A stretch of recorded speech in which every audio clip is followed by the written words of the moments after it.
In Springfield, Illinois lawmakers are working on a number of hot-button issues that could impact everything from the classroom to your daily commute. WGN political reporter Taman Bradley is here with a look at what's going on inside the state capitol. Taman? Ray and Micah, good evening. It's a big week in Springfield. Under General Assembly rules for a bill to pass this session, it needs to clear a fast-approaching deadline.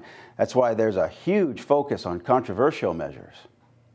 It's one of the most controversial bills moving in Springfield, HB 2827, a measure that would require homeschool parents report information to regional offices, including academic progress and, in some instances, health and vaccination records. HB 2827 criminalizes parents for doing the right thing on behalf of their children and their education. Advocates in favor of regulation argue it could prevent abuse and educational neglect. But for months, homeschooling parents have slammed the bill. I am a homeschooling mother of 4 children, and my husband and I consider it a privilege and an honor to raise our children up in the home and educate them. The legislation would require the State Board of Education create a homeschool declaration form and set requirements for homeschool administrators. A person who is, for some tragic reason, hell-bent on abusing a child would decide not to do that, because they have to fill out a declaration form. Nothing about what we know of the human experience suggests that there is that kind of easy solution to these big problems.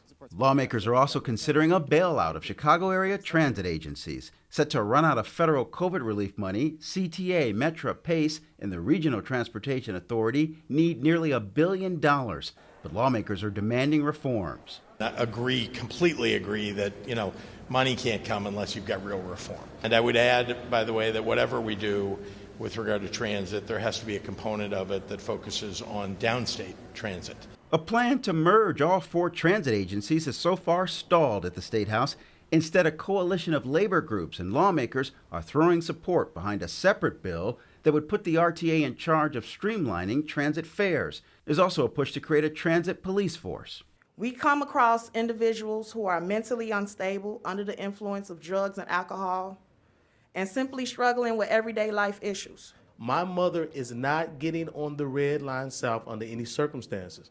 Ask yourself, are you putting your daughter or sister on the Red Line South and riding it? You're not doing it, correct?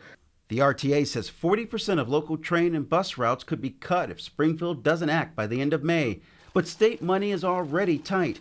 As lawmakers negotiate a final state budget behind closed doors, the governor says any additional spending will have to be matched with cuts. I'm happy to discuss how we might change the balanced budget that I introduced. But again, you've got to just figure out how to make the numbers work. Really tough decisions for lawmakers before their late May budget deadline, especially in an environment where federal dollars will likely stop flowing.